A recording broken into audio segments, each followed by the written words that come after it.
छत्रपती शिवाजी महाराज, हिंदुहृदय सम्राट आदरणीय बाळासाहेब ठाकरे, पक्षाचे मुख्य नेते आदरणीय एकनाथजी शिंदे साहेब यांना अभिवादन करून आज मंचर नगर पंचायतीच्या निवडणुकीसाठी उपस्थित जुन्नर तालुक्याचे लोकप्रिय कार्यसम्राट आमदार शरददादा सोनवणे, या जिल्ह्याचे प्रमुख देवीदास दरेकर साहेब, आमचे दुसरे जिल्हा प्रमुख भगवानजी पोखरकर, जिल्हा समन्वयक सुरेखाताई निगोट, उपस्थित सर्व मान्यवर सक्षम असे अधिकृत शिवसेना पक्षाचे उमेदवार, या ठिकाणी उपस्थित सर्व माझ्या महिला भगिनी आणि बंधूंनो, मंचर तालुक्याला काही निवडणुका नवीन नाहीत.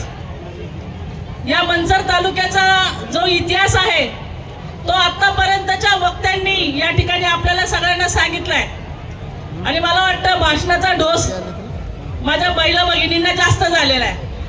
पण या सगळ्या भाषणात तुम्ही फक्त डोक्यात एकच ठेवा. काय ठेवायचं डोक्यात? धनुष्यबाण. काय ठेवायचं? काय ठेवायचं? काय ठेवायचं? बस सगळ्यांचा मतितार्थ, सगळ्यांचा सारांश फक्त धनुष्यबाण आहे, एवढं लक्षात ठेवा.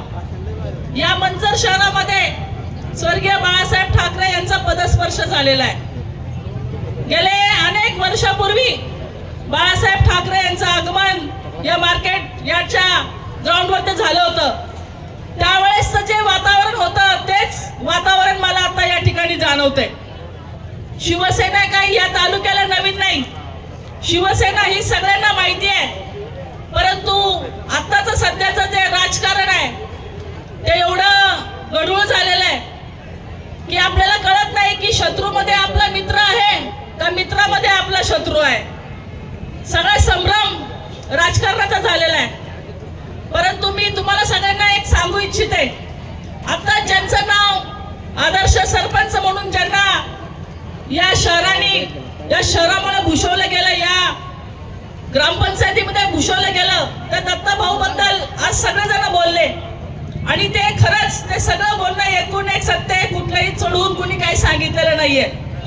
दत्ता एक सर्वसामान्य कार्यकर्ता, बऱ्याच जणांच्या सत्रांच्या उचलल्या, बऱ्याच जणांसाठी काम केलं गेलं, पण स्वतःसाठी त्यांनी कधी काही मागितलं नाही. आणि आपण म्हणतो की दत्ता भाऊनी आज या ग्रामपंचायतीसाठी, या नगर परिषदेसाठी उपोषण केलं, लोकांना न्याय मिळा म्हणून उपोषण केलं, सगळ्या योजना या ठिकाणी आणाव्या म्हणून आंदोलन केली. एक बातमी मी तर अशी ऐकली की बागल आजीचं घर चोरीला गेलं म्हणून 9 लाखाची त्याला मदत सुद्धा दत्ता भाऊनी मिळवून दिली. छोट्या छोट्या गोष्टी तुम्ही लक्षात घ्या. आपण कुणाला मत देणार आहोत? आज दत्ता भाऊ नगराध्यक्ष होऊ नाही शकले कारण आरक्षण महिला पडलं, बरोबर आहे की नाही? पण ही जर महिला दत्ता भाऊची पत्नी नसती तर दत्ता भाऊ सुद्धा आदर्श सरपंच होऊ शकला नसता, असं मी ठामपणे सांगते. कारण जी पत्नी, आपला जो पती आहे बाहेर काम करतो, आज कोरोनाच्या काळामध्ये दत्ता भाऊचं जे काम आहे अख्ख्या महाराष्ट्राने बघितलं. जर दत्ता भाऊनी काम बाहेर करत असताना 400-450 जे रुग्ण होते त्यांना बरं करण्याचं काम केलं, त्यांना सेवा देण्याचं काम केलं. अनेक अंत्यविधी असे केले, एकेका वेळेस 3-3, 4-4 की स्मशानभूमीमध्ये राहावं लागलं. आणि आपण आपल्या कुटुंबातलं जर कोणी गेलं असेल तर आपण तोंड बघायला सुद्धा गेलो नाही, हात लावायला गेलो नाही, का तर आपल्याला कोरोना होऊ नये म्हणून.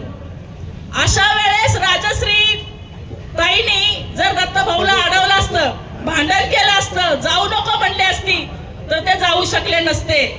त्यामुळं नगराध्यक्ष पदाची हकदार बरोबर राजश्री वहिनी झालेली आहे. ते झालेली आहे कारण तिचा सहभाग, तिचा पाठिंबा हा अत्यंत महत्वाचा होता. आज दत्ता भाऊनी कोविडच्या काळात जे काम केले, मी म्हणेल आजही तो कोरोना या भ्रष्टाचाराच्या रूपानं या मंचर नगर परिषदेमध्ये आहे.